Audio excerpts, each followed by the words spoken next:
Butereevu omukulu Calvin Kayanja emabegakawo yavuddeyo n'alumba Kyagulanyi Ssentamu n'ategeeza nga yagenze n'abaana be mu ggwanga erya Amerika okubanga ate asanyukamu n'abaana mu mawanga ag'ebweru mufa kyetwalamu abaana munange abatalina mwasirizi wabula ono bavuddeyo ne bamuwalabula era abantu bangi bazze bamugamba ebigambo ebisongovu kossa okumuvuma jjukira abantu bagamba Kyagulanyi Ssentamu tasobya kakati gwe Calvin Kayanja yegwani avaayo noyanukula Kyagulanyi Ssentamu era ne woyogera ku alien skin okiwuliramu gwe kola ensobyemu ojje oyogere ku kabaka nawe ojja kiwuliramu kale Calvin Kayanja naye avuddeyo ne yeewozaako nagaba naye mwonvumira bwiriire nze genjogera ge mazima naye nsaba nawe omwewulireko kituufu munvumya ebisongovu lwakubabuuza bubuuza kibuuzo kimu nti Bobiwine lwaki yalese bamulekwa n'atwala famire ye ku bintu ebitagikwatako nze nzikiririza nnyo mu kwanukulwa era mu politics ow'okuteeseganya lwaki bwe nkubuuza ekibuuzo ne nkukuba point onvuma buvume nze manyi abantu bangi baganda bange nga ne mikwano gyange mwe giri egyafa ne baleka bamulekwa wano ne bannamwandu ne bw'ogenda okwogera ebibakwatako n'otwala baana bo ddala famire ya Bobiwine kifaananyi kituufu ku bantu ababonaabona mu Uganda gomanyi ba political prisoner abali mu makomera nga tebasalirwanga obudde babumaleeyo famire zaabwe zizunga buli lunaku ku makooti walabyeyo gwe batwala okulonkinga okubonaabona kw'Abannayuganda mu Uganda wano kale tasobola kutwala buli muntu yenna nene opportunity entono gyafunye atutte famire ye kubonna be walabye mu bifaananyi kuliko adaagobe yali adaazeeko kaabe Bobiwine yennyini talina lwe yali abonyeebonye akalulu akanoonyeza mu Morocco eri bulletproof naye waliwo abaana abatwala engalabi zaabwe nga tekuli wadde element ntegerekese lwaki wano waliwo opportunity tulina abavubuka bangi abaafiirwa emirimu gyabwe boda zaabwe nga zaawambibwa bw'omutwala ku connection ng'eyo asobola okusaba asayiramu n'ayiyiza mu mawanga ago n'afuna omulimu n'abaako kyassa ku mmeeza ye bamulekwa bangi abali wano nga bataata baabwe baafiira mu struggle baakubibwa masasi abalala bali mu makomera tebamanyi nawe balivaayo nga bw'omutwala ku stage ng'eyo n'ayingira mu Amerika asobola okufuna amukwatako n'amubudaabuda n'amulabirira kye nabadde ntegeeza nti gwe n'okubonaabona n'emirambo gy'Abannayuganda era connection bwe zijja otwala baana bo bali bagenze mu kwepiichula anemuunu famire de out mulowooza mbo balwanirira mmwe Bannayuganda kwata enkumbi ogenda olime muvubuka munnango jja kwejjusa ng'obulamu bwe bulugenze nga tokyasobola kuzza ebyo bikuyiseeko nga n'obudde bukugenzeeko bano bannabyabufuzi kati byesije baabo baagabananga ssente za gavumenti bwe battisa Bannayuganda olwaleero bakulaganya omusajja wadde bakolagana naye era nga yafa supportinga ne movement sezo kolerere enkulaakulana nayo mu bulamu ne bano abasajja balina agenda ndala bonna baffere bonna babbi baagala kuteeka buteesi mu nsawo zaabwe ebyo bigambo tebyagenda bigamba kubanza sinoonya like video ne bw'ogiyitako era ndya nnywa Njongera kujjukiza mukwano gwange nti oli ku Jika Media ensibuko y'amawulire kwatanaba kubanga osubscribinga genda maaso subscribinge likinga commentinga tusobole okubanga munange tutambula fena kakati no oyo siyeka yasanze ebizibu ate munange omu kuba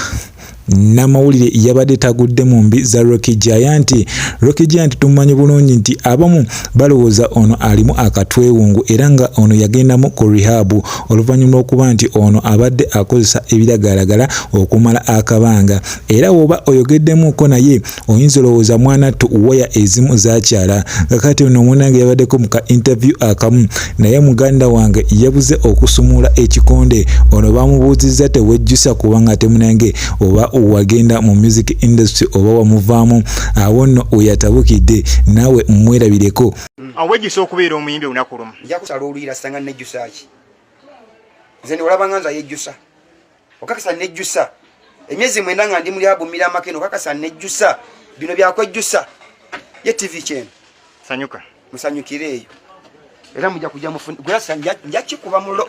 Finally, eyo nga nkuje mukwano gwange omukulu Tamale Junior avuddeyo neegatta kwabo abangi abazze bagamba nti radio ne TV station zikoze kyamaanyi nnyo okubanga zikakanya abayimbi era wano avuddeyo n'anakola radio station emanyiddwa nga Galaxy FM jjukira bano bakyazaako ku mukyala Spice Diana era bano baamulabisa nnyo oluvannyuma lw'okumubuuza ebibuuzo oluusi n'ebyatamanyi nabyo ne babimubuuza yadde nga abangi baali basuubira ono yandibanga alina by'amanyi olw'ensonga mu federation yalimu wabula baagenda maaso n'okuba nga bamulabisa era Alien Skin yabeerawo n'ataasataasaako kale Tamale Junior avuddeyo munnange n'abawalabula bubi nnyo nga bwe tumumanyi obulungi musajja ateerya ntama jjukira bano balina olutalo lwe balimu wakati we ne pressure era nga nalwo lukyagendera ddala mu maaso naawe mwewulireko. Spice Diana bwe yali ku radio station yemu ng'aliko n'omuyimbi Alien Skin kuliko n'akavubuka bakayita Upton bavoola Spice Diana ne bamukkakkanya abalaba pulogulaamu eyo yali ku Galaxy. Spice Diana yayisibwamu amaaso ekintu ekitaali kirungi era Spice Diana tokkiriza apoloje yaabwe. Muyisa omuntu omuyimbi nga Spice Diana erina erinnya lye ne mutandika okumulaga ati byayogera byali bya kisiru ekintu ekyatunyiza ennyo ffe abaagala Spice Diana era Spice Diana tokkiriza apoloje zaabwe. Amalediyo bwe gatyo n'amativi agamu gayita abantu papasire kubakkakkanya